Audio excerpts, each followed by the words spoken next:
மக்களுக்கு நல்லது பண்றதுக்கு அரசியலுக்கு வாங்கடா, கொள்ளை அடிக்கிறது கொலை பண்றதுக்கு மாடா அரசியலுக்கு.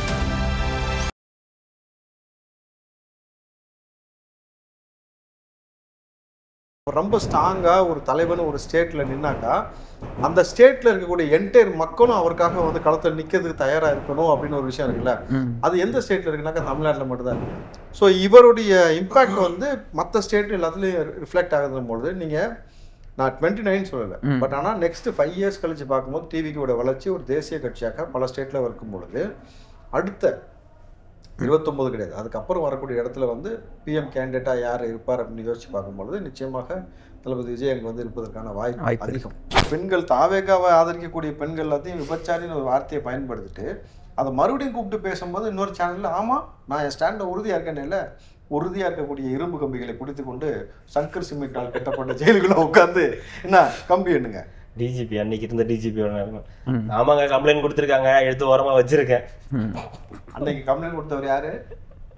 தாவேகாவின் தலைவர். இன்னைக்கு அவர் யாரு? அவர் அந்த கம்ப்ளைண்ட் கொடுத்தனே அது எங்க இருக்கு? ஐயா ஐயா உடனே ஐயா 2 ஸ்டேஷன்ல ஃபைல் பண்ணிருக்கோம் ஐயா, கூட சீக்கிரம் அதுக்கான நடவடிக்கை எடுப்போம். என்ன பண்ணணும்னு சொல்லுங்க. சட்டக்கலரை மாத்துன்றீங்க, இதை மாத்து அதை மாத்துன்றீங்க, பார்த்து உங்களுக்காக தான் கொஞ்சம் கண்டிச்சு வைங்க. சப்ஸ்கிரைபர்லாம் கொஞ்சம் கண்டிச்சு வைங்க. கேட்டா குடும்பம் வேண்டியது கண்டிச்சு வைங்களாம். இந்த கலர் போடாத அந்த கலர் போடாதுன்னு சொன்னா பாவம் பார்க்க பாரு சார். அன்பான சரிவாதிகள் நான் தெளிவா புரிய வச்சிருக்கேன் சார். அவங்க 2 பேரும் திமுக நபர்கள் எல்லாத்துமே கொள்ளையடிச்ச பணத்திலையோ இல்லை வந்து ஏதாவது செஞ்சு காசு வாங்கி போகிறது, உழைச்ச காசுல இருக்கிற துணியை வாங்கி போட்டு நேர்மையாக உட்காந்து பண்ணும்போது அவங்கள்ட்ட 2 செட்டப் 3 செட் தான் அதான் ரிப்பீட் ஆகிட்டு வரும். அந்த கலர் உங்களுக்கு பிடிக்கலனாக்கா நீங்க பார்த்து ரெட்ரோலுக்ஸ் நெஞ்சங்களுக்கு வணக்கம். நான் கார்த்திக். இன்றைய நேர்காணலில் நம்முடைய இணைந்திருப்பவர் தமிழக வெற்றி கழகத்தினுடைய மாநில செய்தி தொடர்பாளர் திரு ராவுத்தர் இப்ராஹிம் அவர்கள். வணக்கம் சார். வணக்கம் சார். வணக்கம் ஜோ. ரெட்ரோலுக்ஸை தொடர்ந்து சப்ஸ்கிரைப் பண்றவங்களுக்கு மிக்க நன்றி. பண்ணாதவங்க தொடர்ந்து சப்ஸ்கிரைப் பண்ணிட்டு வீடியோக்களை பாருங்க, லைக் பண்ணுங்க, ஹைப் பண்ணுங்க, ஷேர் பண்ணுங்க, சப்ஸ்கிரைப் கமெண்ட் பண்ணுங்க, சப்ஸ்கிரைப் பண்ணுங்க. சொல்லிட்டு ஃபர்ஸ்டே சொல்லிட்டேன், சப்ஸ்கிரைப் பண்ணுங்க. இவர் சொல்லுவாரு ஒன்றும் இல்லை சார், இது கொஞ்சம் ஒரு எலிவேஷனோட வந்து ஆரம்பிக்கணுன்றதுக்காக தான் இன்னைக்கு டாபிக் வந்து அதுதான். எலி, அந்த எலிவேஷன் எலி இருக்குங்களா, அதாவது வயல்ல வந்து எலியோட தொல்லை எல்லாம் தாங்க முடியலன்னா புகை போடுவாங்க. அந்த இது வச்சு புகை போட்டோன்னா எல்லா எலியும் அப்படியே வெளியில வரும்ல, அந்த மாதிரி வந்து எலி மாதிரி வெளியில வரலனாலும் ஒரு மாதிரி வெளில வந்து பேட்டி கொடுத்துருக்காரு சூப்பர் ஸ்டார் ரஜினிகாந்த் அவர்கள் கொடுத்த பேட்டி. இல்லைங்க எனக்கும் தெரியாதுங்க. இல்ல நீங்க வேற ஏதோ சொல்ல போறீங்கன்னு பாத்தீங்க. இந்த முன்னாடி இப்படி மரம் எரிச்சு போச்சு வச்சு இந்த மாதிரி திடீர்னு இவர இல்ல உள்ளுக்குள்ளேயே இருக்கிற ஒருத்தர் வெளியில வராருன்ற மாதிரி அந்த ஊமைப்படுத்தி. ஆமா, பொந்துக்குள்ளேயே ரொம்ப நாள் வந்துட்டு இப்ப திடீர்னு வெளியே வராருன்ற மாதிரி ஏதோ சொல்றீங்க. அது மாதிரி வந்து ஒரு அற்புதமான ஒரு பேட்டி வந்து கொடுத்துருக்காரு. நான் முதலமைச்சரா அன்னைக்கு நின்றுருந்தேன் அப்படின்னா இன்னும் நான் கண்டிப்பாக ஜெயிச்சிருப்பேன், திமுக அதிமுகவிலும் ஓரம் கட்டியிருப்பேன் அப்படின்னு வந்து சொல்லியிருக்காரு. ஆனால் விஜய் ஜெயிச்சதுல எனக்கு எந்த ஒரு பொறாமையும் கிடையாது. ஒருவேளை கமல் ஜெயிச்சிருந்தாருன்னா நான் பொறாமப்பட்டிருப்பேன். ஒரே பேட்ச்மெண்ட், அதனால அவர் ஜெயிச்சிருந்தா எனக்கு வந்து இதா இருக்கும். சின்ன பையன் ஜெயிச்சு ஜெனரேஷன் கேப் இருக்கு. நான் போய் எப்படி சின்ன ஜெனரேஷனா கொஞ்சம் பெரிய ஜெனரேஷன், எனக்கு அவருக்கு ஒரு 20-25 வருஷம் கேப் இருக்கு. நான் போய் அவரை வந்து பொறாம, எனக்கு அவர் ஜெயிச்சதுல ஆச்சரியம் கலந்த சந்தோஷம் தான் இருக்கே தவிர அது மாதிரி அது இல்லாம நான் வந்து இந்த மாதிரி கேவலமான ஆள் கிடையாது. திமுக அதிமுக ஆட்சி அமைக்கிறதுக்கு வேலை செய்யக்கூடிய ஒரு கேவலமான ஆள் கிடையாது. நாங்களாம் திரும்ப வந்து சிஎம் ஆக்குங்க அப்படின்னு சொல்லி பேச்சுவார்த்தை நடத்தி அதனால வந்து ஆட்சியை கவிழ்த்து அதாவது விஜய் அவர்கள் பதவி ஏற்க விடாம செஞ்சு திமுக அதிமுக கை கோர்க்கிறதுக்கு நான் பாலமாக இல்லை இல்லை அப்படின்னு உறுதிப்படுத்துறாரு. இப்போ யார் சொன்னாங்க நீங்க வந்து இப்போ பேட்டி கொடுத்தீங்கன்னு எனக்கு தெரியல. எச்சரிக்கை அவரை கொடுத்துருக்காங்க, தவைக்கானருக்கு வந்து எச்சரிக்கைலாம் அவரை கொடுத்துருக்காங்க. இது வேற இது யாரு? இங்க பாரு, நீங்க ஒழுங்கா இருக்கணும், நீ ஏதாவது பண்ணினா நீ யார் சொல்றியோ அவருக்கு தான் பிரச்சனை. அது நல்ல பிரச்சனை, அதுல என்னங்க தப்பு? எதுங்க அவர் என்ன சொல்றாருன்னா, விஜய் ரசிகர்களோ இல்ல தொண்டர்களோ ஏதாவது ஒண்ணு பண்ணாங்கன்னா அந்த கெட்ட பேர் அப்படின்றது விஜய் அவர்களுக்கு தான் போகும், அதனால நீங்க கொஞ்சம் கவனமா இருங்க அப்படின்னு சொல்லியிருக்கேன். எல்லாம் பண்ணாங்கன்னா உள்ள போயிருவாங்க யாரா இருந்தாலும். அது நம்ம தலைவரே கிளியரா சொல்லிட்டாரு. அது நீங்க என்ன சொல்றீங்க உங்க ஆட்களுக்கு ரசிகருக்கு? அதைத்தானே சொல்லணும். நான் என்ன சொல்றேன், அதையும் சொன்னேன். அந்த பத்திரிகையாளர் ஒரு கேள்வி கேட்டாரு, அப்ப அந்த பஸ்ஸை மிஸ் பண்ணிட்டீங்களான்னு கேட்டாரு. அப்ப நான் நின்றுருந்தேன்னா சிஎம் ஆயிருப்பேன். 2001 நீங்க வந்து இருந்தீங்கன்னா ஜெயிச்சிருக்கீங்கன்னா 100% ஜெயிச்சிருப்பேன் அப்படின்னு சொன்னாரு. அப்ப அந்த பஸ்ஸை நீங்க மிஸ் பண்ணீங்களான்னு கேட்டது நெக்ஸ்ட் கொஸ்டின் அப்படின்ட்டாரு. அந்த பஸ் தான் அந்த விடியல் பேருந்தா? ஆமா ஆமா ஆமா, அதுக்கு தான் ஆதரவு கொடுத்து நாங்க வந்து விடியல் பேருந்து வந்து கொண்டு வந்திருக்கோம். சரி சரி சரி. இது இப்போ இதில் நம்ம என்ன பேச வேண்டியது இருக்கு இப்போ இதில்? ஏன் இப்போ இந்த ஒரு இது நான் வந்து பாலமா இல்ல பாயிண்ட் அவுட் பண்றேன் சார். ஒண்ணும் இல்ல சார், ஒன்றும் இல்லை. புகை போட்டது யாரு? அது யாரோ யார் புகை போட்டு இப்போ வெளியில வந்திருக்காருன்னு சொல்ல வரீங்க சார். அவர் வந்து புகை யாருமே போடல, தானாவே வெளில வந்து எக்ஸ் சிஎம் அவர்களை போய் சந்திச்சதை வந்து எல்லாரும் வந்து விமர்சனம் பண்ணாங்க. அவர் வந்து ஏன் விமர்சனம் பண்ணாங்கன்னா, திமுகவுக்கு சேர்ந்து ஆட்சி அமைக்க போறதுக்கான பாலமாக கருவியாக திரு ரஜினிகாந்த் அவர்களை பயன்படுத்தினாங்க அப்படின்னு சொல்லி பேப்பர்கள்ல பரவலா பேசப்பட்டது ஒரு விஷயம். சரி. ரெண்டாவது, விஜய் அவர்களை வந்து அவருக்கு பிடிக்கல, விஜய் அவர்கள் ஆட்சி அமைக்கிறது அவருக்கு பிடிக்கலன்ற காரணத்துக்காக. ரெண்டாவது, மூணாவது, ஏதோ எங்க ஷூட்டிங் போயிட்டு இருக்கும்போது யாரோ பத்திரிகையாளர் கேட்டதுக்கு அவர் பதில் சொல்லாம போயிட்டாரு. அதனால இதெல்லாம் சேர்ந்து நான் வந்து பதில் சொல்றேன்னு வந்து சொல்லியிருக்காரு. இதுல உங்களுக்கு ஏதாவது கருத்து? ரெண்டாவது, அதிமுக திமுகவை இணைச்சு வைக்கிறதுக்கு ஒரு பாலமா இல்ல, தன் மீது உள்ள கரையை நீக்குவதற்காக ஒரு டைடா சர்ஃபெக்ஸலா சொல்லுங்க. ஏரியல் சரி. அந்த பஸ் அவர் மிஸ் பண்ணிட்டாரு, நல்ல விஷயம். நான் மட்டும் அன்னைக்கு நின்று இருந்தானா ஜெயிச்சிருப்பேன். இப்படியே தான் நானும் பேசிக்கிட்டு இருந்தேன். அப்புறம் கூட்டு போயிட்டு கொஞ்ச நாள் சரி பண்ணி கணிச்சு விட்டுட்டாங்க. அப்படிலாம் பேசக்கூடாது சார். ஒரு ஆளுமை மிக்க ஒரு மனிதர் ரஜினிகாந்த் அவர்கள். அவர் வந்து அன்றைக்கு நிலவரத்துக்கு அவர் யார் சிஎம்மா வரணும்னு டிசைட் பண்ணுற இடத்துல ஒரு காலத்தில் இருந்தார். அதுக்கப்புறம் அவர் சொல்கிற ஆள் தான் சிஎம்மா வந்தாங்க. இவர் வந்திருந்தால் சிஎம் ஆகிருப்பார், ஆக முடியல. கமலஹாசன் சிஎம் ஆயிருந்தால் பொறாமப்பட்டிருப்பேன் அப்படின்ட்டாரு, முடிஞ்சு போச்சு. அப்போ நானும் வரமாட்டேன், என் கூட இருக்க ஆளும் வர்றது எனக்கு விருப்பம் இல்லை அப்படின்றத தாண்டி சிஎம் ஆகிற அளவுக்கு நாலேஜ் வந்து கமலஹாசனுக்கு இல்லை. அவர் ஏற்கனவே வந்து ஒரு படத்துக்காக நாட்டை விட்டு ஓடி போறேன்னு சொன்னால் போய் சிஎம் ஆனால் எப்படின்ற அந்த ஒரு ஆஸ்பெக்டில் அதுவும் ஒரு பொது சிந்தனையோடு தான் பேசியிருக்காரு நம்ம பார்க்குறோம். ஆனால் கமலையும் நல்லா கலாச்சி விட்டாரு. ஒருவேளை கமல் சிஎம் தான் பொறாமப்பட்டிருக்கலாம், அது ஆகலையே.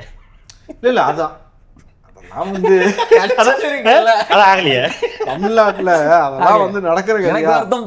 ஆனா நீங்க எல்லாம் வந்து எப்படி பாக்குறீங்கன்னு தெரியல. உண்மையாவே நான் வந்து ரஜினி அவர்கள் வந்து ஸ்டாலின் அவர்களை போய் சந்திச்சதை ஒரு நல்ல விஷயமா தான் பாக்குறேன். ஏன்னா எல்லாரும் போய் துக்கம் விசாரிச்சுட்டு அவர் மட்டும் போகணும், அப்புறம் அவர் மேல தப்பாயிடும் இல்லையா? இல்ல அதாவது எந்த சூழ்நிலையும் நான் உங்களோட இருக்கிறேன், இந்த சூழ்நிலையும் நான் உங்களோட கடினமான காலங்களை நான் உங்களோட வந்து இருக்கிறேன் அப்படின்னு அவர் சொன்ன அந்த வார்த்தை வந்து ஸ்டாலினுக்கு ஒரு உத்வேகத்தை ஏற்படுத்தி இன்னைக்கு வந்து கல்யாண வீட்டில் போய் ஒப்பாரி வச்சுட்டு இருக்கிறாரு. கரெக்டுங்களா? ஆமா.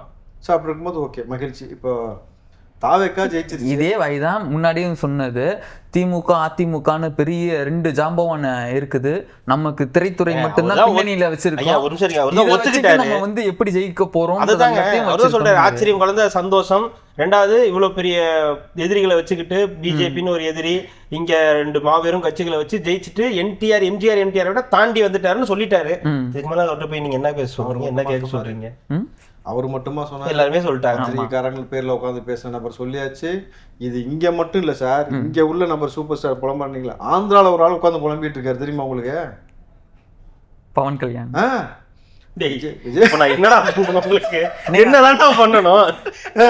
அதாவது விஜய் அவர்கள் வந்து சிஎம் ஆயிட்டாரு, எவ்வளவு பெரிய விஷயம்.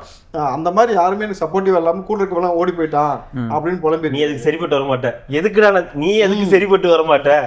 ஆனா நல்லா பாருங்க ஜோ, பாட்டெல்லாம் போட்டிருக்கணும் அவருக்கு. இல்ல ஜோ, ஆனா அதுக்கு முன்னாடி இது நாள் வரைக்கும் இந்த தமிழ் ஊடகத்துல உட்கார்ந்து உருட்டின ஜேர்னலிஸ்ட்ல இருந்து அதிமுக இருந்து எல்லாம் சொன்னாங்கன்னா, பவன் கல்யாணம் பாருங்கள், அவர் எவ்வளவு ஸ்மார்ட்டா புத்திசாலித்தனமா சில வேலைகள் செஞ்சார், அதனால நீங்க அவரை மாதிரி கூட்டணி வச்சு டெப்டி சிஎம் ஆகுங்க. நாங்க இன்னைக்கு நம்மால சிஎம் ஆயிட்டாரு, விஜய் அவர்கள் ஆயிட்டாரு, அதை பார்த்து அவர் வருத்தப்பட்டு புலம்பிட்டு உட்காந்துருக்காரு. எங்களுக்கு இப்படி யாருமே சப்போர்ட் பண்ண ஆளாக்குறாங்க.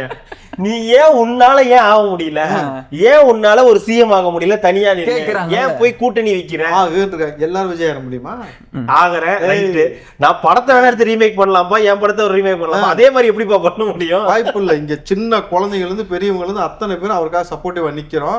அதற்கேற்றார் போல வந்து உங்களுக்கு நிக்க வைக்கக்கூடிய கெப்பாசிட்டி. ஏன்னா தமிழக வெற்றி கழகம் ஆரம்பிச்சு அதோட தலைவராகி விஜய் அதுக்கு வாய்ப்பு இருக்கு.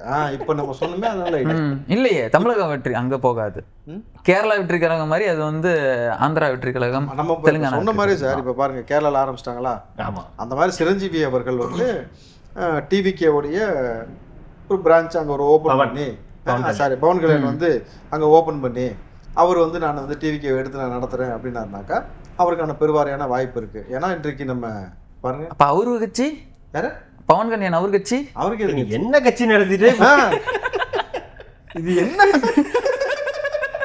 நீயே ஒரு பிசாத்து அங்கே ஓட்டிட்டு உட்காந்துருக்கிற. இங்கே வா, இங்கே ஒரு வேல்யூ பார்த்தல. இன்றைக்கு நம்ம ஆரம்பத்துலேருந்து ஒரு விஷயம் பேசிட்டு இருந்தோம், ஞாபகம் இருக்கா சார்? நம்ம ஒரு வருஷமாவே சொன்னோம். ஆமா, கட்சி தேசிய கட்சியாக வளரும். அடுத்தடுத்து இப்போ நீங்கள் பார்த்தீங்கன்னா கேரளாவில் வந்து அதுக்கான வேலையை செய்வாங்க. இன்றைக்கி கேரளாவில் கட்சி வந்து ஆரம்பிக்கக்கூடிய வேலையை யார் ஆரம்பிச்சான்றது இன்ன வரைக்கும் நமக்கு பெருசாக புலன்படையில்லைனாலும் கேரளாவில் டிவிக்கு சார்பாக வந்து பார்த்தீங்கன்னாக்கா ஃபுல் ஃப்ளெஷ்டாக வேலை நடந்துகிட்டு இருக்கு.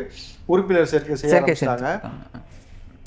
பயங்கரமாக அதுக்கு வந்து ஏன்னா கேரளாலேருந்து இங்கே வந்து ஒர்க் பண்ண நபர்கள் ஜாஸ்தி. தமிழ்நாட்டில் வந்து டிவிக்கு அவர்கள் டிவிக்கு ஏதாவது தளபதி விஜய் அவர்கள் ஜெயிக்கணுன்றதுக்காக ஒர்க் பண்ண நபர்கள் ஜாஸ்தி. அதே மாதிரி பவுன்சர்ஸில் வந்து பாதி பேர் பார்த்தீங்கன்னா கேரளாக்கார நபர்களாக இருக்கட்டும். எல்லாருமே சொன்னது வந்த பொழுது நம்ம மதுரை மாநாட்டுக்கு போனப்பலேருந்து என்கிட்ட சொல்லிட்டு இருக்கிறாங்க, ஆனால் உங்கள் வீடியோஸாக இருக்கட்டும், நாங்கள் பேசுகிற வீடியோஸாக இருக்கட்டும் அப்படின்னு சொல்லி எல்லாரையும் ஸ்ப்ரெட் பண்ணுறதே வந்து அவங்க தான் பண்ணிட்டு இருக்காங்க. ஒரு பக்கம் குவைத்லேருந்து ஒரு ஒருத்தவங்க குவைத் NRI அவங்க வந்து ஒரு பக்கம் எடுத்து உங்களது எல்லாத்தையும் எடுத்து பண்ணி கார்த்தின்னு சொல்லிட்டு நீங்க நேற்று குவைத்தில் வந்து அவங்க நடத்திருந்தாங்க. உங்க நபர் தான் நேற்று ஃபுல்லாக குவைத்தில் வெற்றி கொண்டாட்டத்தை பெரிய ஹோட்டல் நடத்திருந்தாங்க. வீடியோ கான்ஃபரன்ஸில் வந்து பேச அழைச்சிருந்தாங்க. நேற்று நானும் பேசியிருந்தேன். அதே மாதிரி கேரளா ஃபேன்ஸ் கிளப் அவங்க அந்த மாதிரி நிறைய பேர் வந்து பயங்கரமா எக்ஸ்ட்ராடனரியா பண்ணிட்டு இருக்காங்க சார். இப்போ கேரளாவில் பார்த்தீங்கன்னா இருக்கக்கூடிய அந்த வளர்ச்சி, நம்ம மதுரை மாநாடுக்கு நான் போனப்போ அங்கே அன்னைக்கு மதுரை மாநாடு எவ்வளோ நாள் ஆச்சு பாருங்க. அப்போ வந்து எல்லாரும் சொன்னதானே கேரளாவில் ஆரம்பிக்கணும், நாங்கள் இவ்வளோ பேர் இருக்கிறோம், கேரளாவில் ஆரம்பிச்சோன்னாக்கா பெரிய வெற்றி வாய்ப்பு இருக்கும்ட்டு. ஸோ நம்ம நடக்கிற எல்லாத்தையும் தலைமைக்கு அப்டேட் பண்ணிகிட்டே இருக்கிறோம். அதுக்கேற்ற மாதிரி இங்கே வந்து அடுத்தடுத்த கட்ட நகர்வு நடக்குதுன்னும் பொழுது மத்திய அரசுக்கு வந்து அடி போடுறாங்களா? இப்பயே போட்டுறீங்களா? எப்படி மத்திய அரசுக்கு அடி போடுவாங்க? இல்ல அந்த இடம் பிடிக்கிறதுக்கு, ஜியோட இடத்தை பிடிக்கிறதுக்கு நேஷனல் லெவல் பார்ட்டியா அதை மாத்துறதுக்கு பிளானான்னு கேட்கறாரு சார். லாங் டேர்ம் நம்ம தான் சொன்னோம், நெக்ஸ்ட் 5 இயர்ஸ் கழிச்சு பார்க்கும்போது நேஷனல் பார்ட்டியாக தான் அது கன்வெர்ட் ஆகிருக்கும். இல்ல அது எனக்கு இந்த விஷயங்கள் நடந்தது கூட எனக்கு அந்த ஒரு நம்பிக்கை இல்லை. ஆனா வந்துருவாருன்ற ஒரு நம்பிக்கை இருக்கு. பிரதம மந்திரியா வந்து விஜய் அவர்கள் வந்து வரதுக்கான வாய்ப்பு வந்து எக்கச்சக்கமா இருக்கு. ஏன் சொல்றேன் அப்படின்னா, நம்ம யூடியூபர் இருக்காருங்களா, அவர் தான் சொல்லிட்டு இருந்தாரு, பாருங்க இவங்கெல்லாம் இருப்பேன் இன்னைக்கு வந்து முதலமைச்சராக மாறுவாங்க, நாளைக்கு வந்து பிரதமராக மாறிடுவாங்க அப்படின்றப்போ நிறைய ஊழ விட்டுருச்சு, இது பழிச்சிரும் அப்படின்னு சொன்னாங்க பார்த்தீங்களா? அந்த மாதிரி எனக்கு ஒன்று தோணுது. இதற்கு மேலே பிஜேபி RSS யாரை கொண்டு வந்து பிரதமர் வேட்பாளராக உட்கார வைக்கணும்னு பார்க்கும்பொழுது உங்களுக்கு அங்கே இருக்கக்கூடிய 2-3 பேர் வாய்ப்பு தான். இல்லை 2 பேர் தான் வாய்ப்பு. அதில் ஒரு ஆளுக்கு வந்து அவர் நம்ம பேர் சொல்ல வேணாம், இன்னொரு ஆள் யோகியை சொல்லியிருக்காங்க. ஸோ அப்படி சொல்லும்போது உங்களுக்கு நார்த்தில் உங்களுக்கு பல இடங்களில் பிஜேபியை சார்ந்த நபர்களை இந்த முறை பார்த்தீங்கன்னா அடித்து ஓட விட்ட காட்சியெலாம் நம்ம பார்க்க முடிஞ்சிச்சு. ஸோ அங்கே வேறு மாதிரி ஒரு பக்கம் ட்ரமாட்டிக் சேஞ்ச் ஏற்பட்டாலும் சவுத்தை பொறுத்த வரைக்கும் எப்பயுமே ஒரு ஸ்ட்ராங்காக இந்தியா கூட்டணின்னு வச்சோம், நாங்கள் தான் அதில் எல்லாமே சொல்லி ஸ்டாலின் சொல்லியிருந்தார். அங்கே காங்கிரஸ் இப்போ இந்த பக்கம் வந்துருச்சு. ஸ்டாலினே வந்து MLA எல்லாமே தோக்கடிச்சிட்டாங்க. மம்தா பானர்ஜி அந்த பக்கம் முடிச்சு விட்டாங்க. அப்போ ரொம்ப ஸ்ட்ராங்காக ஒரு தலைவன் ஒரு ஸ்டேட்டில் நின்னாக்கா அந்த ஸ்டேட்டில் இருக்கக்கூடிய என்டையர் மக்களும் அவருக்காக வந்து களத்தில் நிற்கிறதுக்கு தயாராக இருக்கணும் அப்படின்னு ஒரு விஷயம் இருக்குல்ல. அது எந்த ஸ்டேட்டில் இருக்குனாக்கா தமிழ்நாட்டில் மட்டும்தான் இருக்கு. ஸோ இவருடைய இம்பேக்ட் வந்து மற்ற ஸ்டேட் எல்லாத்துலேயும் ரிஃப்ளெக்ட் ஆகுதும்போது நீங்கள் நான் 29 சொல்லலை, பட் ஆனால் நெக்ஸ்ட் 5 இயர்ஸ் கழிச்சு பார்க்கும்போது டிவிக்கோட வளர்ச்சி ஒரு தேசிய கட்சியாக பல ஸ்டேட்டில் இருக்கும் பொழுது அடுத்த 29 கிடையாது, அதுக்கப்புறம் வரக்கூடிய இடத்துல வந்து PM கேண்டிடேட்டாக யார் இருப்பார் அப்படின்னு யோசிச்சு பார்க்கும்பொழுது நிச்சயமாக தளபதி விஜய் அங்கே வந்து இருப்பதற்கான வாய்ப்பு அதிகம். அப்படின்னும் பொழுது இந்தியாவே கொஞ்சம் மாறல சார். இங்கே எடுக்கிற ரைடு மற்ற இடத்துல எல்லா இடத்துலையும் இதேமாதிரி வாத்தி ரைடுன்னு சொல்லி எடுத்தாருனாக்கா இந்த மாதிரி இந்த சாதி மதத்தை வச்சுக்கிட்டு ஏன்டா மாட்டுக்கறியை இங்கேருந்து இந்தியா தான் எக்ஸ்போர்ட் பண்ணதில் ஃபஸ்ட்டாக இருக்குது. நீ கொண்டு எக்ஸ்போர்ட் பண்ணுவேன், ஆனால் அதே மாடு இங்கே வந்து அவன் கஷ்டத்துக்கு விற்றாலும் அடிக்கிற, அதை அவன் சாப்பிட்டாலும் அடிக்கிற, அந்த உணவு கலாச்சாரம் மத வழிபாடு எல்லாத்துலேயும் கை வச்சுட்டு இருக்கும் பொழுது இது ஒரு பெரிய ட்ராமாட்டிக் சேஞ்சாக இருந்துச்சுன்னா இந்தியா உண்மையாலுமே மதசார்பற்ற நாடு அப்படின்றதை உலக நாடுகள் பறைசாற்றுவதற்கு இவர் பெரிய ஒரு ரோல் ப்ளே பண்ணுவார்னாக்கா நிச்சயமாக ப்ளே பண்ணுவார்ன்றதான் எதிர்பார்க்கப்படுது. ஏன்னா RSS தொடர்ச்சியாக இந்துத்துவ நாடாக இந்தியாவை அனௌன்ஸ் பண்ணுறதுக்காக அவங்க எடுத்த முன்னெடுப்பு ரூபாய் நோட்டுகளில் வந்து இந்துக்களுடைய புகைப்படத்தை அச்சரிக்கணும், அரவிந்த் கெஜ்ரிவால் வச்சு பேச வச்சு அவருக்கே ஆப்படிச்சது. இந்த மாதிரி பல விஷயங்களில் பிஜேபி தொடர்ச்சியாக முன்னெடுத்துக்கிட்டு இருக்கு. இப்போ வரைக்கும் பாருங்களேன், எல்லாரும் அச்சப்படுவது என்னன்னா அந்த 29 வந்து ஒரே நாடு ஒரே எலெக்ஷன் அப்படின்ற மாதிரி விஷயத்தை இம்ப்ளிமெண்ட் பண்ணுறதுக்கான வேலையை பார்க்குறாங்க. அதனால் எல்லா ஸ்டேட்லையுமே முடிச்சுட்டே வராங்க. நீங்கள் பிஜேபி வந்து பார்த்தீங்கன்னாக்கா காங்கிரஸோ அல்லது எந்த பிஜேபியை தாழ்ந்துருக்கக்கூடிய கட்சியை முடிக்கிறாங்க. அதே மாதிரியான விஷயத்த அடுத்து இங்கே கொண்டு வரதுக்கான இம்ப்ளிமெண்ட்டுக்கு கொஞ்சம் சவுத்தில் மட்டும் தான் சிறப்பு உயிர் ஒட்டிக்கிட்டு இருக்கு. ஸோ அதை பண்ணுவாங்கன்னும் பொழுது ஒரு சேலஞ்சிங் ரோலாக இவர் வந்து நாளைக்கு ஒரு ரோல் ப்ளே பண்ணார்னாக்கா நிச்சயமாக அடுத்து ஒரு 5 வருஷம் கழிச்சு ஒரு PM கேண்டிடேட்டுக்கு தளபதி அவர்களை எதிர்பார்க்கலாம். இதில் இன்னொரு பக்கம் ரஜினிகாந்த் அவர்கள் பேசினதை நம்ம வந்து பேசணும். அதே நேரத்தில் கமலஹாசன் அவர்கள் போய் வந்து முதலமைச்சர் ஜோசப் விஜய் அவர்களை வந்து சந்திச்சு திருமாண்டியா ஆமாம் போயிட்டு புத்தகம்லாம் பரிசளிச்சுட்டு ஒரு 6 கோரிக்கைகள் உட்பட நிறையா வந்து சொல்லியிருக்காரு. இந்த தமிழ் இண்டஸ்ட்ரிக்கு நீங்கள் இதெல்லாம் பண்ணி கொடுத்தா நல்லா இருக்கும் அப்படின்னு சொல்லி சில விஷயங்கள் வந்து. நேற்று வரைக்கும் அங்கே தானே கோரிக்கை வச்சிருந்தேன். இன்னைக்கு முதலமைச்சர் யாரு? அவங்கள்ட்ட தான் கேட்கணும். அது நியாயமான. ரெண்டாவது ஒரு இன்டர்வியூ கொடுக்கும்போது கூட அவங்கள வந்து ரொம்ப அண்டர் எஸ்டிமேட்டும் பண்ண வேணாம், அவங்க ஏதாவது செய்வாங்களான்னு கேட்டதுக்கு அவங்கள ரொம்ப அண்டர் எஸ்டிமேட் பண்ணாதீங்க அப்படின்னு சொன்னார். அதேமாதிரி ஓவர் எஸ்டிமேட்டும் வந்து பண்ண வேண்டாம், அவங்களுக்கு வந்து ஒரு 6 மாத காலம் வந்து அவகாசம் கொடுங்க, அவங்கள விமர்சிக்கணும்னா ஒரு 6 மாத காலம் அவங்களுக்கு அவகாசம் கொடுக்கணும் அப்படின்னு வந்து சொல்லி. இப்படி சொல்கிற ஆள் தான் முதல் ஆளாக விமர்சிக்கிறேன். இப்போ நானும் பார்த்துட்டேன். இப்படி எவெல்லாம் சொன்னானோ அடுத்த நாளே வந்து விமர்சனம் பண்ணுறதுக்கு உட்காந்துடுறாங்க.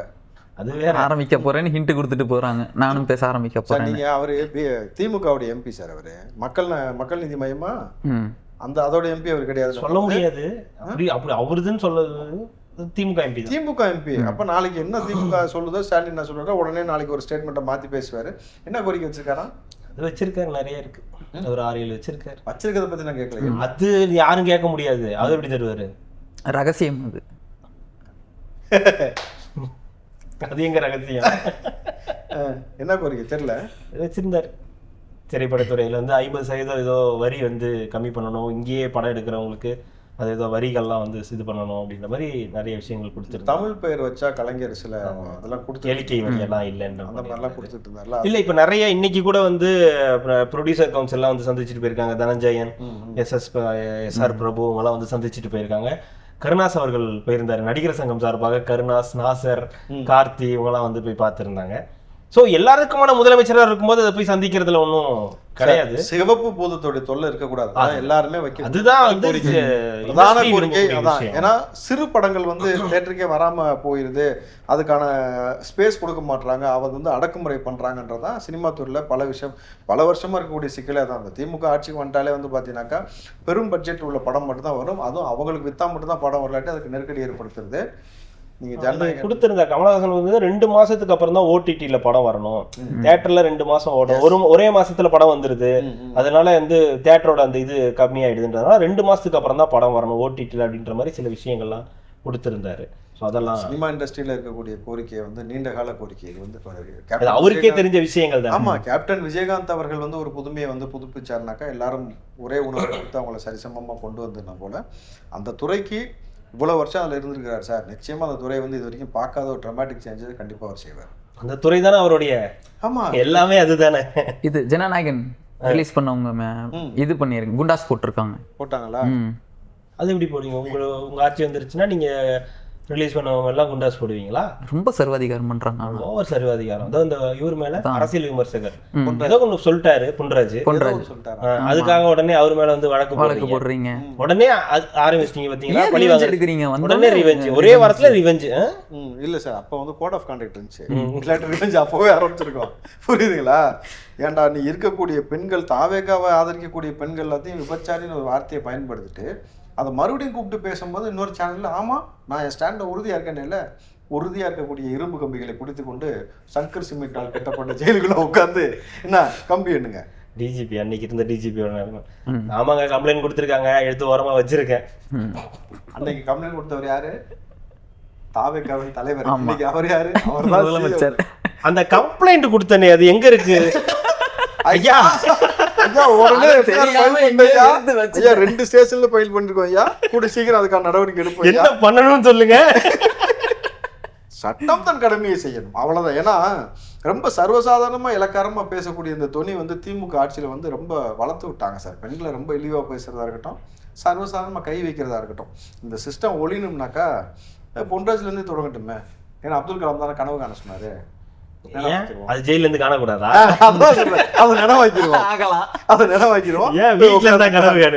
இப்படி ஒரு கனவு வாழ்நாள்ல கண்டிருக்க மாட்டேன்ல, மறுபடியும் திமுக தான் வரும் ஆணவத்துல தானே பேசினேன். அதாவது இது எதுக்காக எடுக்கப்படுற நடவடிக்கை? அந்த வார்த்தையை பயன்படுத்துறதுக்காக எடுக்கப்படுற நடவடிக்கை. இவங்க என்ன சொல்லிட்டாங்க, அவரை போய் பார்த்ததுனால, யார எக்ஸிஎம் போய் பார்த்ததுனாலையும் இப்ப அவர் வந்து எங்க பார்த்தாலும் போயிட்டு சொல்லிட்டு இருக்காருல்ல, இவிஎம்ஆல் தான் ஜெயித்தார்கள், இவிஎம் தான் ஜெயித்த, இவிஎம் தான் காரணம், இஸ்ரேல் தான் காரணம், இதுதான் காரணம்னு சொல்றாங்களா, அதுக்காக வந்து நடவடிக்கை எடுக்கிறதா வந்து இவங்க வந்து ஒரு பக்கம் வழக்கம் போல ஸோ இவர் மேல் நடவடிக்கை எடுத்தாச்சு. நிஜமாலுமே இவிஎம் வச்சு தான் ஜெயிச்சாங்களா? கேளுங்க. ஆமா, இவிஎம் வச்சு தான் ஜெயிச்சது. இல்ல இவிஎம்ல தான் எல்லாரும் போட்டாங்க. இவர் மேல் நடவடிக்கை எடுத்தாச்சு. இந்த மாணவ பிள்ளைகளுக்கு தங்க வயிறுன்னு கொடுத்ததுக்கு ஒருத்தர் வந்து இதே மாதிரி ஒரு வார்த்தையை பயன்படுத்தினார்ல. ஓஜி டிவிக்கு இல்ல என்ன தொண அனுப்பி வைக்கிறதுக்கு பிளான் பண்றீங்களா? சொன்னீங்கல்ல, அந்த பிள்ளைகள் எவ்வளவு மன உளைச்சலுக்கு ஆளாச்சு, அந்த வார்த்தையை பயன்படுத்துறது எவ்வளவு வந்து அந்த பெற்றோர்களை காயப்படுத்துச்சு, அந்த குழந்தைங்க அவ்வளவு பேர் பேட்டி கொடுத்துருக்காங்க, என்கிட்ட பேசியிருக்காங்கன்னும் பொழுது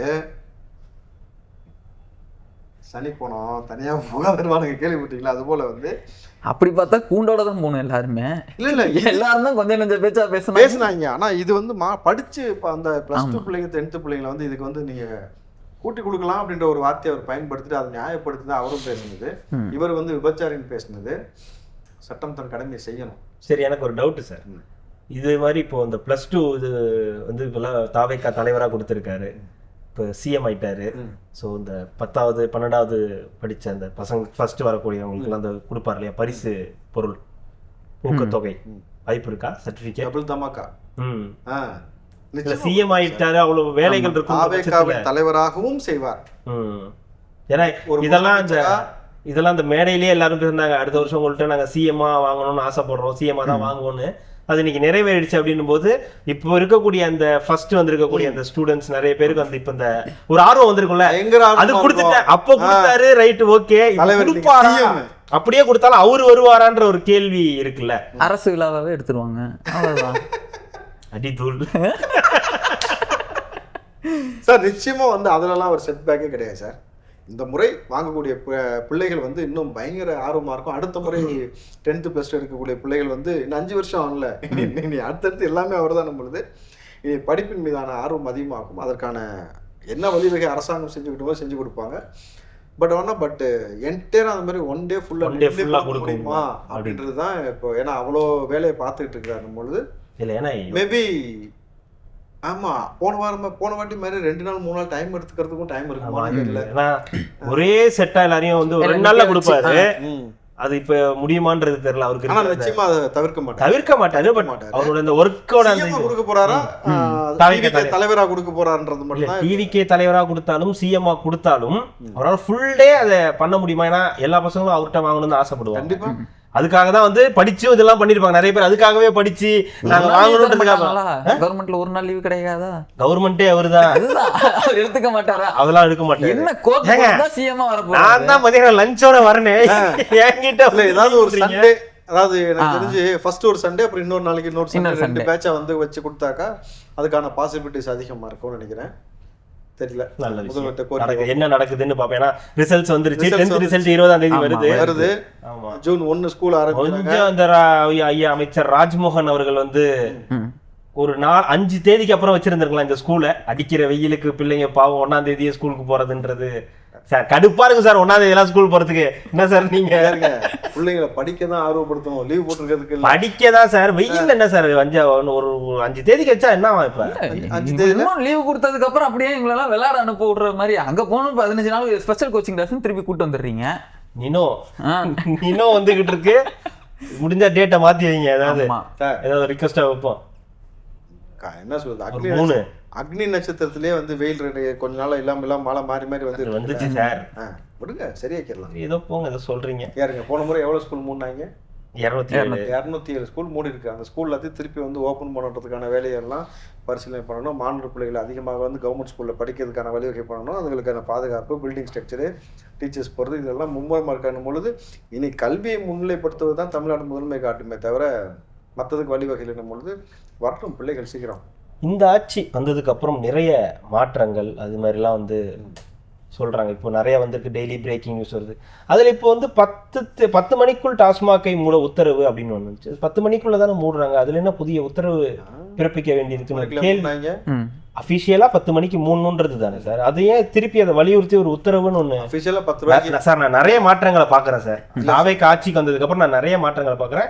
அதுல உன்னிப்பா இப்ப கவனிச்சது நீங்க இந்த ஷர்ட்டை மடிச்சு விட்டுருக்காரு. இதனால வரைக்கும் கணக்கொடுக்கமா இப்போ நீங்க வந்து ஃபுல் ஹேண்ட் போட்டிருந்தீங்க. ஓகே, இப்போ ஆட்சிக்கு வந்தா மடிச்சு விட்டுட்டு இப்போ நீங்க ஒரு கெத்து பண்றீங்கன்னு வச்சுக்கோங்க. அது வேற, அது ஒரு பக்கம் இருக்கட்டும். வேற ஒண்ணும் இல்ல. இல்ல இந்த 10 மணி ஆரம்பத்துல இருந்து நீங்க மடிச்சு விட்டீங்கன்னா அப்ப நீங்க ரொம்ப தெனாவட்டா இருந்திருக்கீங்க. இல்ல இதுதான் எங்களுடைய பழக்கமா நாங்க கொஞ்சம் அப்படிதான் இருந்துகிட்டு இருக்கோம்னு வச்சுக்கோங்களேன். அது வேற விஷயம். இந்த பிரச்சனையே இருக்க கூடாதுன்னா இப்படி வந்து ரெண்டே டிஷர்ட் தான், ஒண்ணு அந்த ப்ளூ, இன்னொன்னு இந்த கலரு தகப்பு, இந்த ரெண்டு வச்சுக்கிட்டு தான் நம்மளால ஓட்டுறாரு. இதுல இதான் கேட்கறேன், இந்த 10 மணிக்குள் மூட உத்தரவு இந்த மாதிரி ஏற்கனவே 10 மணிக்கு தானே மூடுறாங்க அபிஷியலா. இல்ல அவங்க மூடிட்டு இல்லன்றதான பிரச்சனை, அதனால தானே இப்ப கம்ப்ளைண்ட் போயிருக்கு. 10 மணிக்குள்ள மூடுறது இல்ல. இன்னொரு கூடுதலா கேட்டுறேன், இந்த 10 ரூபா மேட்ரு இன்னும் பெரிய விஷயம், பெரிய அளவுக்கு போயிட்டே இருக்கு. பல இடங்கள்ல வாங்குறது இல்ல, பல இடங்கள்ல கம்பல்சரின்றாங்க, நீ எங்க வேணாலும் போய் கம்ப்ளைண்ட் பண்ணிக்கோன்ற அளவுக்கு அவங்க வந்து சொல்றாங்க. இன்னொரு பக்கம் அவங்க ஒரு மிரட்டல் துணியும் வைக்கிறாங்க, மூடிடுவோம் இல்ல வேலை நிறுத்த போராட்டம் இதெல்லாம் பண்ணுவோம்னு. இது எப்படி சர்க்குலேட் ஆகிடும்? ஒட்டு மொத்தமா கொரோனா இதுல டிரான்ஸ்மார்க் மூணு உடனே வேலை செஞ்சவங்க செத்து போயிட்டானா இல்ல குடிச்சவங்க செத்து போயிட்டானா? ரெண்டுமே இல்ல. குடிக்க முடியாதவன் எதையோ குடிச்சு செத்து போனான் ஒரு சிலர். அது வேற டிபார்ட்மெண்ட். கண்ணுக்குட்டி திமுக இருந்தா ஸ்டிக்கர் ஒட்டிருந்தது, கண்ணுக்குட்டி பண்ணிவிட்டு ஒருத்தர் வந்து கள்ளச்சாரம் இது பண்ணது, அது வேற சார். சானிடைசர்லாம் குடிச்சாங்க, சானிடைசர்லாம் குடிச்சு செத்து போனாங்க. சில பேர் வீட்லயே காய்ச்சலாம் ட்ரை பண்ணானுங்க பழைய பேட்டரி. இப்போ நீங்க சந்து கடைகள்ல யாராவது வச்சு விற்கிறது, எக்ஸ்ட்ரா விற்கிற போது கொண்டு ரைடு போயிட்டு இருக்கு சார். இப்போ வந்து ஒரு ஹேண்ட்ஸ் பாக்கெட்டு தனியாக அவங்க விற்க முடியல, கோயில வந்து விற்க முடியல, அந்த அளவுக்கு துரிதமாக போகும்போது ஒரு வாரம் தான் சார் ஆயிருக்கு. இப்போ 10 ரூபா வாங்குற இடத்துல பல இடங்கள்ல வாங்கலன்னு செய்தி வருது இல்ல, நம்ம தொடர்ச்சியா நீங்க பார்க்கும்பொழுது இல்ல. இது ஏன் இந்த கேள்வி வைக்கிறேன்னா, ஒரே வார காலத்துல நிறைய குற்றச்சாட்டுகளை இப்போ வந்து எல்லாரும் வைக்கிறத நம்ம வந்து பாக்குறோம். இதுதான் நீங்க சொன்ன மாற்றமா, இதுதான் 10 ரூபாயை வாங்க குற்றச்சாட்டு எப்படி மாறுதுன்னு நீங்க புரிஞ்சுக்கணும். காலங்காலமா இவங்க எவ்வளவு போராட்டியும் சேனல்ல போட்டு எல்லாம் பண்ணி 10 ரூபாய் எக்ஸ்ட்ரா வாங்கவே இல்லைன்னு செந்தில் பாலாஜி பேட்டி கொடுத்தாரு. நான் ஊர் முழுக்க வாங்கினது அப்பட்டமா அவ்வளவு சாட்சிகள்லாம் தெரியும். ஆனா ஒரு வாரத்துக்குள்ள சார் பல இடங்களில் நிப்பாட்டிட்டாங்க, இங்க என்ன எக்ஸ்ட்ரா வாங்குறாங்க, குற்றச்சாட்டு எப்படி மாறுது உங்களுக்கு புரியுதா? பல இடங்கள் நிப்பாட்டிட்டாங்கன்றது. அப்போ இந்த 1 வீக்லி அப்படின்னும் பொழுது நாள்பட அது சரியாக போயிடும். அதே மாதிரி நைட்டு 12 மணி வரைக்கும் கள்ள சந்தையில் வச்சு வந்து ஒயின் ஷாப்பை பாதி ஷட்டர் எடுத்து போட்டு விற்கிறது, சைடில் பாரில் வச்சு விற்கிறது, இந்த மாதிரியான சீனே கிடையாது சார். காவல்துறை கைதிக்கு சப்போர்ட் பண்ணதுக்கே 3 பேர் சஸ்பெண்டு. இப்போ நீங்கள் இந்த போதை கலாச்சாரத்துக்குலாம் யாராவது துணை போனீங்கன்னு தெரிஞ்சுனாக்கா டிஸ்மிஸே ஆனாலும் வாய்ப்பு அதிகமாக இருக்கணும் பொழுது நீங்கள் இது வரைக்கும் பார்க்காத ஒரு ஸ்ட்ரிக்டான ஒரு முதலமைச்சர் தமிழ்நாடு சந்திக்கணும் பொழுது இதுக்கெல்லாம் படப்படியாக இல்லை வந்துடுறாங்க. 10 மணிக்குன்னா முன்னாடியே போலீஸ் எல்லாமே வந்துடுறாங்க, இன்னும் க்ளோஸ் பண்ண சொல்கிறது அது இதுன்னு சொல்லி வந்துடுறாங்க. நிறைய கடையில் வந்து டீ கடையில் சார் ஒரு இடத்துல 2 பேருக்கும் வேலை போகும், ஒயின் ஷாப்பில் வேலை செய்யறவங்களுக்கும் வேலை போகும், அதை வந்து கண்காணிக்க தவறுனவர்களுக்கும் இங்கே வேலை சஸ்பென்ஷனில் வச்சுருவாங்கிற பொழுது அப்போ அந்த பயத்தையும் அந்த அட்மினிஸ்ட்ரேஷனையும் எவ்வளோ கரெக்டாக கொண்டு வந்திருக்காருன்னு ஒரு விஷயம் இருக்கு. நிறைய கடையில் டீ கடையில் சிகரெட் விற்கிறது நிப்பாட்டிட்டாங்க. இல்லை ஏன்னா தவிர்க்கப்பட்ட நிறைய அனுமதி இல்லாத எனக்கு தெரிஞ்சவங்களுக்கு பிரச்சனையா இருக்கு. இல்லை நிறைய அனுமதி இங்கே தமிழ்நாட்டில் அனுமதி இல்லாத சிகரெட்ஸ்லாம் நிறைய இங்கே வித்துக்கிட்டு இருந்தாங்கல்ல, அதுக்கும் சேர்த்து தான் ஒட்டு மொத்தமாக எந்த வகையில் போதை உள்ள வருதோ அதை எல்லாத்தையும் தவிர்க்கணும், அவ்வளோதான். போதையின் பாதையில் செல்லாதீங்கன்ட்டு ஸ்கூலில் ஏற்றத்தில் ஸ்கூலில் மூடுறது, எல்லா பக்கம் ஒயின் ஷாப்பை திறந்து வச்சுட்டு இருக்குது, நைட் ஆனால் ட்விட்டு போடுறது, இந்த சேட்டை பண்ணிட்டு தான் இல்லை, அதுக்கு ஒரு முடிவு இருக்குது, அவ்வளோதான். போதையின் பாதையில் செல்லாது யாரு ரோடு போட்டது பூச்சமே இல்லை. இதில் வந்து ஒவ்வொருத்தரும் வந்து 10 பேரை குடிக்க விடாமல் பிடிச்சிக்கணுமா அந்த ஒரு மாநாடு. ஆமாம். என்ன தெரிஞ்சுதான் பேசுறீங்களா சார்? அவங்க நடத்துற மாநில களிமொழி பேசிட்டு மேல என்ன தம்பி இறங்குமா, ஐயா இறங்கி அங்க போராடிச்சு, இங்க ஸ்டாலின் பேசிட்டு இருக்காரு நீ பேசு அப்படின்னு அவன்பாடு குடிச்சிட்டு அவன் ஜாலியா ஒரு பக்கம் சுத்தினான். உதயநிதி கலந்துட்டு சீட் ஆடிட்டு அவங்க பாடு சரக்கு அடிச்சுட்டு பொழுது அது எப்படி இருந்துச்சுன்னா அந்த பரிதாபங்கள்ல அவங்க இறக்குறான். இந்த இதுல சொன்ன மாதிரி கூட சொல்லலாம், அதுல மிஸ்டர் நம்ம இவர் படம் தான்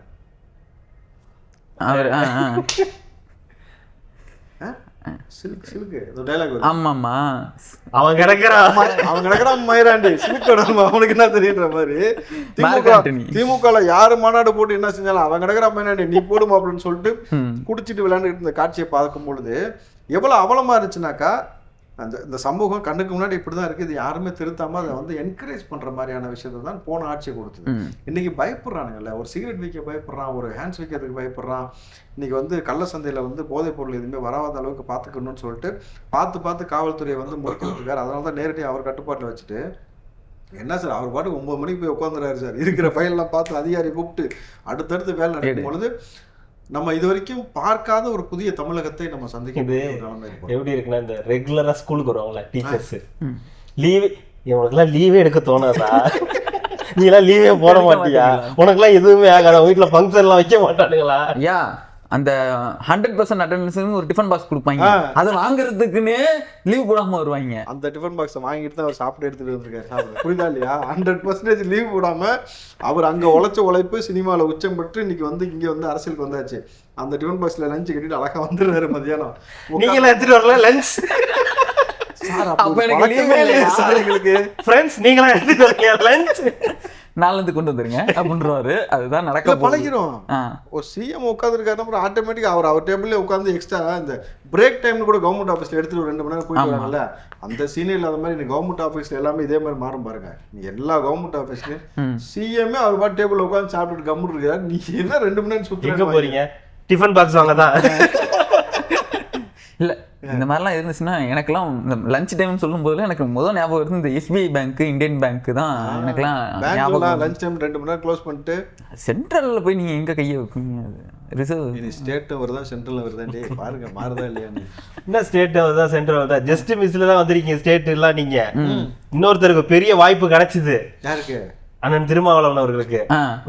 அதை சொல்லுங்க. பட் அதுக்கான கேளுங்க, என்னன்னு கேளுங்க. அதாவது என்னன்னா என்னை கூப்பிட்டு பேசினாங்க முதலமைச்சராக உட்கார வைக்கலான்னு. நானும் உட்காந்துட்டே இருந்தேன் கொஞ்ச நாள். அதுக்கப்புறம் நம்ம சமூகத்தில் இருக்கிறவங்க, அதுவும் இவ்வளோ வாக்கு வச்சுக்கிட்டு இருக்கிறவங்க, நம்ம வந்து முதலமைச்சராக ஆகிறதுக்கான காலம் இங்கே வந்து இன்னும் அமையலைன்றதுனால தான் நான் வேணாம் அப்படின்னு. அது நேற்று. இன்னைக்கு வேற, இன்னைக்கு வதந்தி. இன்னைக்கு என்ன சொன்னாரு? அது கிசுகிசுப்பு. கிசுகிசு கிசுகிசு அங்கிள் நான் இல்ல, இவன் தான் கிசுகிசு. அம்மி நீங்க நான் ஏதோ சும்மா பேடில சொன்னது நல்லா இருக்கு, நல்லா பேசிட்டு இருக்காங்களே, நான் ஏதோ பேசினேன், நீங்க அதை வந்து தப்பா. அது இல்ல, எல்லாருமே நானே நேத்தே நினைச்சிட்டு இருந்தாரு. பேட்டியை வந்து இது கொடுத்தாருன்னு சோசியல் மீடியாலாம் வந்துட்டு இருந்தாரு. பார்த்துட்டு இருக்கும்போது எப்படி ஒரு நாளைக்கு இதை மாத்தி தான் சொல்ல போறாரு, எதுக்கு இன்னைக்கு எல்லாரும் ஃபயர் விட்டுக்கிட்டு இருக்கணும் அப்படின்னு. அதே மாதிரி தான் அது ஒரு கிசு கிசு. நாங்களாம் எதுவும் சொல்றோம். ஆனா அவர் வந்து என்ன சொல்றாருன்னா, ஏன் கிசு கிசுல அதிகமா சிக்கிறாரு? அது என்னவோ தெரியல. ஏன்னா அந்த ரூட் எடுக்க வேணாம், நம்ம இப்படியே போவோம். கேட்கிறேன். இல்ல வேண்டாம். இல்ல இந்த ஒரு விஷயம் தொடர்ந்து வந்து பேசிக்கிட்டே இருந்தாங்க. அந்த ஆளுநர்களை சந்திக்கிறதுக்கு முன்னாடி வரைக்கும் அதிமுக கூட்டணி, அதிமுகவும் பேசிக்கிட்டு இருக்காங்க. இல்லைன்னா எடப்பாடி அவர்கள் முதலமைச்சர், நம்ம வெளியில இருந்து ஆதரவு அப்படின்றது. அப்படி இல்லைன்னா கடைசி கட்ட முயற்சியா திருமாவளவன் அவர்கள் வந்து முதலமைச்சர், நம்ம வந்து வெளியில இருந்து ஆதரவு அப்படின்னு பல விஷயங்கள் வந்து பேசிச்சு. அதுக்கு நிறைய விளக்கம் கொடுத்திருந்த நேற்று வந்து எல்லாத்தையும் ஓப்பனா உடைச்சிட்டாரு. இன்னைக்கு வந்து அது ஒட்ட வைக்கிறதுக்கு முயற்சிகள் வந்து நடந்துச்சுன்னு ஒரு பக்கம் இருந்துச்சுங்களேன். இதோட பின்னணி என்னவா இருக்கு? ஏன் இவ்வளோ ஒரு குழப்பம்? இந்த விஷயங்கள் தமிழ்நாடு அரசியல் தெரிஞ்ச எல்லாருக்கும் தெரியும். தொடர்ச்சியாக அண்ணனுக்கு அழுத்தம் இருக்குன்றது. அவரை வந்து சுதந்திரமா செயல்பட விடலை, அவருடைய கொடி கம்பத்துல கொடி ஏற்ற விடலை, ஒரு செவர் போஸ்ட் ஓட்டல, எங்கேயுமே அவர் போகல. இன்னும் சொல்ல போனால் இந்த முறை சட்டமன்றத்துக்கு அவர் நிற்கிறாரு, அவரே நிற்கிறேன்னாரு. அவரே நிக்க விடாம பண்ணதுக்கான காரணத்தையும் ஆதவர்ஜினா வெளிப்படையா இன்னமுமே அவர் வந்து இப்ப சொன்னதே இல்ல, அது வந்து ஒரு வதந்தி கிசு கிசுன்னு இன்னைக்கு வரைக்கும் சொல்ல வேண்டிய நிர்பந்தம் இருக்குல்ல. இப்ப கூட அமைச்சரவையில இடம்பெறதுக்கு வந்து நிர்வாகிகள்லாம் சொன்னாங்க, இல்ல நான் ஒரு தலைவரா முடிவெடுத்து இல்ல வேண்டாம் நம்ம வெளியில இருந்து ஆதரவு கொடுக்கலாம் அப்படி. இன்னமும் என்ன தயக்கம் இருக்கு? இன்னமும் வந்து 6 மாசம் கழிச்சு அந்த தயக்கம் இருக்காது சார் அவருக்கு. 6 மாசம் கழிச்சு அப்ப 6 மாசம் கழிச்சு அமைச்சரவையில் இடம்பெறதுக்கான வாய்ப்புகள் 6 மாசம் கழிச்சுனாக்கா அவருக்கு நெருக்கடி யாரெல்லாம் கொடுத்தாங்களோ அவங்களாம் வந்து நெருக்கமா ஒரு இடத்துல இருப்பாங்க. இல்ல அவங்க அதுக்கப்புறம் அந்த பிரச்சனை வராது. இல்ல திருச்சி கிழக்குல போட்டி இடணும்னு வந்து சொல்லியிருக்காங்க. விஜய் அவர்களே வந்து சார் நீங்க போட்டு நீங்க கம்ஃபர்ட்டா இருக்கலாம், இங்க நீங்க வந்து போட்டிடுங்க, இங்க இருந்து நீங்க வாங்கன்ற மாதிரி வந்து சொல்லியிருக்காருன்ற அளவுக்கு வந்து சொல்லியிருக்காரு. ஆமா சொல்லியிருக்காரு. அப்பயுமே கூட வந்து நாங்க இன்னும் திமுக கூட்டணியில தொடர்றோம் அப்படின்ற ஒரு நிலைப்பாடு. அதான் 6 மாசம் கழிச்சு அந்த கூட்டணி தொடராது. புரிஞ்சுக்க எனக்கு தெரிஞ்சு அவங்களுக்கு சீட்டு கொடுத்துருவாங்கன்னு நினைக்கிறேன். திமுக டைரக்டா நிக்காம இவங்களுக்கு சீட்டு கொடுப்பாங்க. என்னன்னு போய் நிப்பீங்க? என்னன்னு அப்படிலாம் யார போய் பேசுவீங்க? இந்த ஆட்சியை பத்தி ஏதாவது குறை சொல்லுவீங்களா? என்னன்னு சொல்லி நிக்கிறதுங்க, அதுவே பெரிய பிரச்சனையா மாறும்ல. நீ ஆதரவும் கொடுக்குற அந்த பக்கம், ஆமா அந்த பக்கம் நிக்கிற, என்ன கதை கதை பேசாம ஜெயிச்சுட்டு போயிடுவோம். யாரு பேசாம சொல்லி ஓட்டு பேசாம அவங்க ஜெயிச்சுட்டு போயிடுவாங்க. என்னன்னு சொல்லி ஓட்டு கேட்பீங்க? எங்கள் குரல் வந்து நெரிக்கப்பட்டு இருக்கிறது இல்லையே. நாங்க தான் உங்களை அமைச்சரவைக்கே கூப்பிட்டோமே, நாங்க உங்களுக்கு எப்படி நெரிக்கப்படுவது? முடிஞ்சு போச்சு, சுதந்திரமா கொடுத்துருக்கோம். ஏங்க இந்த தடவையாவது இவ்வளவு தூரத்துக்கு வந்து கைய காட்ட வேண்டிய நிலைமை இருந்துச்சு. இந்த தடவை அந்த மாதிரிலாம் போய் பேசுறாங்கன்னா அந்த நிலைமை கூட கிடையாது. கையும் இங்கிட்டு தான் இருக்கு. என்னன்னு கேட்பீங்க? அப்படின்னு பார்த்தா யாருமே போட்டியே போட முடியாது. அக்கா பிரேமலதா சொன்னதை சொல்லி கேட்டு போங்க. என்ன போன ஆட்சியில வந்து கஞ்சா போதை பொருள்லாம் இருந்துச்சு, இங்க இவர் வந்தாரு ஒளிஸ்டார் நல்லா ஆட்சி கொடுத்துட்டு இருக்காரு, ஆனா திமுக நீங்க போட்டு போடுன்னு கேட்பீங்களா? என்னன்னு கேட்பீங்க? வாய்ப்பு இல்லை. அதை புரிஞ்சுக்கிட்டு தான் அவர் வந்து அதுதான் நான் சொன்னேன், புரிஞ்சவங்க புரிஞ்சுக்கோங்க. 6 மாசம் அண்ணனுக்கு, 6 மாசத்துக்கு பிறகு திரும்ப அண்ணனுக்கு எந்த ஒரு நெருக்கடியோ அழுத்தமும் இருக்காது. அழுத்தம் கொடுக்குறவங்கலாம் பார்த்துக்கலாம். அடுத்து பிடிஆர் அவர்கள் வந்து சமூக பணியிலேருந்து நான் வந்து கொஞ்ச நாள் வந்து ஓய்வு பெறுகிறேன். அந்த வாட்ச் போட்டு இன்னொரு வாட்ச் நான் கட்டிக்குவா? இல்லை, தேவையில்லை. மல்லிகைப்பூ கடை வைக்க போறாராம். மதுரைக்கே ஃபேமஸ் மல்லி தான், நீங்க அதை வைக்க கூடாதுன்னா மதுரை மல்லி ஏன்டா மூக்குக்கிட்டே வந்து சொல்றேன் மதுரை மல்லின்ட்டு. ஓட்டு போட வரும்போதே கேட்டா மல்லிகைப்பூ சுத்திட்டு கேட்டா மதுரைக்காரன் நீங்கல்ல, சரி மல்லிகைப்பூவே வித்துருங்க அப்படின்னு சொல்லிட்டு மக்கள் வந்து திருப்பி கொடுத்துருக்காங்கன்னு பொழுது அரசியல் வாழ்க்கை வேணாம், கொஞ்ச நாளைக்கு வந்து இயற்கையோட இருந்துட்டு போறேன், ஆடு மாடு அண்ணன் சொன்ன மாதிரி அதை கூட வாசிக்கிட்டு ஒரு மல்லிகைப்பூ கடையை வச்சோமா. ரொம்ப மன உளைச்சல் ஆளாக்கியிருக்காங்க போல. ஏன் சார், எவ்வளவு புது மாப்பிள்ள மாதிரி அவ்வளவு சுத்திக்கிட்டு தொங்க விட்டுட்டு வந்து, நீங்க நல்லா யோசிச்சு பாருங்க. பிடிஆரோடைய ஜேர்னல் வந்து எங்கேருந்து எங்கே ஆரம்பிச்சிச்சு. அப்புறம் இடையில ஒரு ஆடியோ ஒன்று வந்துச்சு, கலைஞர் இத்தனை வருஷம் சம்பாதிக்காதே உதயநிதி வந்து வந்தவொடனே இது 3000 கோடி 30,000 கோடின்னு ஒரு ஆடியோ ஆச்சுல, 30,000 கோடி சம்பாரிச்சுக்காருன்னா அப்புறம் அது இல்லை உண்மை நாங்கள் ஏனாங்க. அதுக்கப்புறம் அவரை பதவி விட்டு நீக்கினாங்க, இதெல்லாம் பண்ணாங்க. ஆனால் ஆரம்பத்தில் அவர் எங்கே இருந்தார்? அமெரிக்காவில் இருந்தார். மறுபடியும் நீ அமெரிக்காவே போயிறியா சிவாஜி? அதுதான் நடக்குது. அதுக்கு தான் வேலை நடந்துக்கிட்டு இருக்கு. அவர் வந்து ஒன்று இங்கே உட்காந்து இனிமேட்டு ஒன்றும் கழட்டு போகிறது இல்லை, திமுக இன்னும் ஜென்மத்துக்கு வர போகிறது இல்லைன்னு அவருக்கும் புரிஞ்சு போச்சு. நம்ம பேசாமல் அங்கே போயிடுவோம் கிளம்பி, அப்படினால கொஞ்சம் எல்லாத்தையும் இப்பயே வந்து செட்டில் பண்ணிட்டு கிளம்புறதுக்கான வேலையை தான் பார்ப்பாரு. எதுக்கு மேலே உண்மையிலுமே அண்ணன் மல்லிகைப்பூ கடை வச்சு வைக்க முடியும்? அதுக்கு அவசியமும் இல்லை அவருக்கு. அண்ணனை பற்றி ஏதோ ஸ்பெஷலாக சொல்கிறேன் அப்படின்னு சொல்லியிருந்தீங்க. எந்த அண்ணன்? நமக்கு இல்லாத ஒரே அண்ணன் அவர் மட்டும்தான். அவரை பற்றி ஏதோ பேசுகிறேன்னு சொல்லியிருந்தீங்க. என்ன பேசுறது அவர்? என்ன சொல்லுங்க. என்ன வேணா பேசலாம். எவ்வளோ இருக்கு அண்ணன். இல்ல ஒன்னே தான் சார், ஒண்ணுதான். அவர் ஒரு முடிவு எடுத்திருக்காரு, பத்திரிகையாளர்களை இனி சந்திக்கிறது இல்ல. பத்திரிகையாளர்களை சந்திக்காம தான் ஒருத்தர் முதலமைச்சர் ஆயிருக்காரு. அதே மாதிரி நானும் முடிவு எடுத்து பத்திரிகையாளர்களை சந்திக்காம அடுத்த இதுல முதலமைச்சர் ஆகலாம் அப்படின்ற ஒரு முடிவு எடுத்திருக்காங்க அப்படின்னு வந்து சொல்றாங்க. பத்திரிகையாளர் சந்திக்காம அவர் பத்திரிகையாளர் சந்திக்காம அவர் ஆரம்பத்துல நடிகராக இருக்கும் பொழுதே வந்து பல கோடி சம்பாரிச்சு வச்சுக்கிட்டாரு பேக்கப். ஓகேவா, உழைச்சி சம்பாரிச்சாரு. அதுக்கப்புறமேட்டு எல்லாத்தையும் விட்டுட்டு அரசியல் பண்ணிட்டார். நீங்கள் பத்திரிகையாளர் சந்திக்க தானே உங்களுக்கு கலெக்ஷனு, அப்புறம் எப்படி சந்திக்காம? அண்ணன் இது வரைக்கும் ஒரு ஸ்டேட்மெண்ட் கொடுத்து அதுலேருந்து மாறி பேசாமல் இருந்திருக்காருனாக்கா அப்படி கிடையாது. அண்ணன் வழக்கம் போல தான் இன்றைக்கி ஆரம்பிச்சிட்டார். தெரியுமா உங்களுக்கு ஊருக்குள்ள? மே 18 நான் இருக்கேன்டா தம்பி, நான் இருக்கேன்டா தம்பி, யாரும் சோர்ந்து போகாதீங்க வாங்க அப்படின்ட்டு. அண்ணனை பொறுத்த வரைக்கும் சோர்ந்து போனதே நீ தானே. யாரு அண்ணன்? அவர் பேசுனதை நீங்கள் வந்து அசால்ட்டாக வந்து ஒருத்தர் வந்து அசால்ட்டாக கேட்டு போய் நீ பேசுனது ஃபன் கண்டென்ட்டாக பார்க்குறாங்க, ஒரு கண்டென்ட்டாக கொடுத்துருக்கேன்னா அவர் எவ்வளோ இது வரும். அண்ணனுடைய எழுச்சி இந்த முறை பயங்கரமா வந்து ரிட்டர்ன்ல வந்து அண்ணன் எவ்வளவு தூரம் வேணா எழுந்திருக்கலாம், அண்ணனுடைய எழுச்சி எவ்வளவு தூரம் வேணா இருக்கலாம். ஆனா அதை அவ்வளவு தூரம் நீங்க போகணும் இல்ல அத சொல்லல, அதெல்லாம் சொல்லல. அண்ணன் வந்து எந்திரிச்சு சரி தைரியமா மீண்டும் வருவோம் சொல்லி பேசலாம் வரலாம். ஆனா நான் தான் கூட இருக்கேன்ல, நான் பாத்துக்கிறேன். அண்ணன் தைரியமா எந்திரிச்சு பேச மாட்டாருன்றது அண்ணனுக்கே தெரியும். இல்ல சார், அப்படியே ஒரு மாய தோற்றத்தை உருவாக்கி அண்ணன் மீண்டு வராருன்னு வர வரைக்கும் வந்தா கூட ஏங்க அப்படி கூடவே ஒரு ஆள் பேசி அண்ணனை கொண்டு போய் முச்சுங்களா சொல்றேன் வச்சு பிரஸ் மீட் கொடுத்துட்டு, அதாவது அசராம பிரஸ் மீட் கொடுப்பாருன்றது கூட இருந்தாலே சொல்லிட்டு தாரு எங்க அண்ணன் எத்தனை பிரஸ் மீட் எவ்வளவு சந்திக்கிறாருன்னு. அப்படி சந்திச்ச மனுஷனே பிரஸ்ஸை பார்த்தாரு, எப்பா டயர்டாயிடுச்சுடா விட்டுருங்க, என்னால முடியலடா, நான் எவ்வளவோ போராடிட்டேன், எத்தனை வருஷம் பயிற்சி முயற்சின்னு சொல்ல முடியும், வேற டைலாக் வேற எனக்கு தெரியலன்ட்டு ஒதுங்கி இருக்காரு பொழுது. சார் அண்ணனை வந்து நம்ம வழக்கம் போல சார் 2 பேர் தான் சார் அண்ணனுக்கு பிரச்சனையே. அந்த 2 பேர் தான், அந்த 2 பேரை முடிச்சாலே அண்ணன் ஓரளவுக்கு வந்துருவாரு. ஏதாவது இல்லை யூடியூபரும் வேதாரண்யக்காரர் இல்லை, அண்ணனை வந்து நிச்சயமாக வந்து இந்த ஊடக சமூகம் வந்து அவரை புறக்கணிக்காது சார். ஏன்னா அவங்களுக்கு இருக்கக்கூடிய பணிச்சுமையில் அவங்களுக்கு ஒரு என்டர்டெயின்மெண்ட் தேவையில்லை. அடிக்கடி அண்ணனை சந்திப்பாங்க, அண்ணனை சந்திச்சா அந்த என்டர்டெயின்மெண்ட் நமக்கும் கொஞ்சம் கிடைக்கும். அதனால் வந்து அண்ணன் அவருடைய பணியை செய்யிட்டு நம்ம வழக்கம் போல் அவரை பார்ப்போம். சொல்லலாம். யாரா அண்ணனையா முடிச்சாங்க, அவங்களே பேசி அவங்களே அழிஞ்சு போயிட்டாங்க. அதான் ஒன்றும் இல்லாமல் ஜீரோ பார்த்துக்கிட்டு அதான் இப்ப எல்லாம் சொல்லி ஜீரோ பார்க்க சொன்னாங்க பெட்ரோல் பங்க்ல. அப்புறம் இன்னொன்னு கேள்விப்பட்டீங்களா, அவங்களுடைய ஓட்டு எவ்வளவு வாங்கியிருக்காங்க மொத்தமான இந்த 2026 தேர்தலில்? அதே கேள்விப்பட்டுக்கிட்டு 19 லட்சம் ஓட்டு வாங்கியிருக்காங்க. சரி, சாட்டை அவர்களுடைய சப்ஸ்கிரைபர் மட்டும் எவ்வளவு தெரியுமா? சேனல் சப்ஸ்கிரைபர் 20 லட்சமா. பாதி பாதி சப்ஸ்கிரைபர் இல்லை, முக்காசி சப்ஸ்கிரைபர் வந்து திமுக காரவங்க தான். அது 20 லட்சம் சப்ஸ்கிரைபர் வந்திருக்கு, ஆனா 19 லட்சம் தான் ஓட்டே வந்திருக்கு.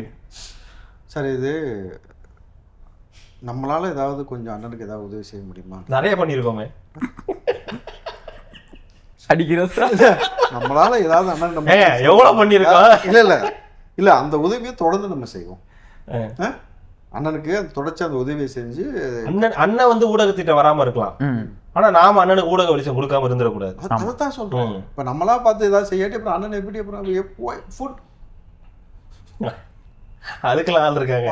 ஏதாவது பார்த்து நான் உங்களுக்கு நாங்க இருக்கோம் உடனே கியூஆர் அனுப்பி தம்பி நிதி போட்டுருங்க. அந்த நாங்க இருக்கோம் இல்ல, நாங்க இருக்கோம், நீங்க அங்கேயே இருங்க. அண்ணனுக்கு முடிஞ்ச சப்போர்ட் பண்றேன்னு இது சப்போர்ட் பண்றாங்க, தம்பிக்கு ஒரு கியூஆர் அனுப்பி விடுங்க அப்படின்ற மாதிரி. அவர் ரொம்ப அவருக்கு ஒரு மாதிரி சங்கடமா இருந்தா முதலமைச்சரை கான்டாக்ட் பண்ணலாம். உதவி எல்லாருக்குமான முதலமைச்சர் உதவி செய்யும். நிச்சயமா முதல் உதவி எந்த உதவி? முதல் உதவியா? முதல் உதவியா அங்க இருந்தா உங்களுக்கு உதவி தேவைப்படுகிறதான்றதையும் ஆய்வு பண்ணாக்கா புரிஞ்சு பார்த்து செஞ்சு விட்டுலாம்.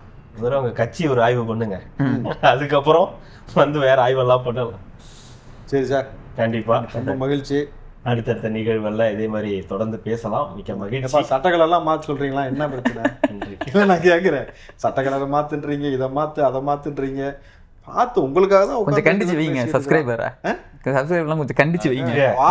கேட்டா குடும்பம் வேண்டியது கண்டிச்சு வைங்களாம். இந்த கலர் போடாத அந்த கலர் போடாதுன்னு சொன்னா பாவம் பாரு சார். அன்பான சரிவாதிகள் நான் தெளிவா புரிய வச்சிடறேன் சார்.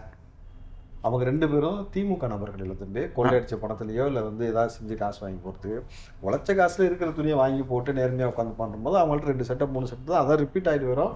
அந்த கலர் உங்களுக்கு பிடிக்கலனாக்கா நீங்க பார்த்து ஏதாவது கூலிங் அதான் நீங்க ஏதாவது வந்து கலர் பேப்பர் கூலிங் கிளாஸ் போட்டீங்கன்னா உங்களுக்கு சட்ட வேலை கலர்ல தெரியும். ஸோ அதுக்கான முயற்சியை நீங்க எடுங்க. சரி சார், மிக்க மகிழ்ச்சி. நன்றி சார். நன்றி சார். நன்றி. மக்களுக்கு நல்லது பண்றதுக்கு அரசியலுக்கு வாங்கடா, கொள்ளை அடிக்கிறது கொலை பண்றதுக்கு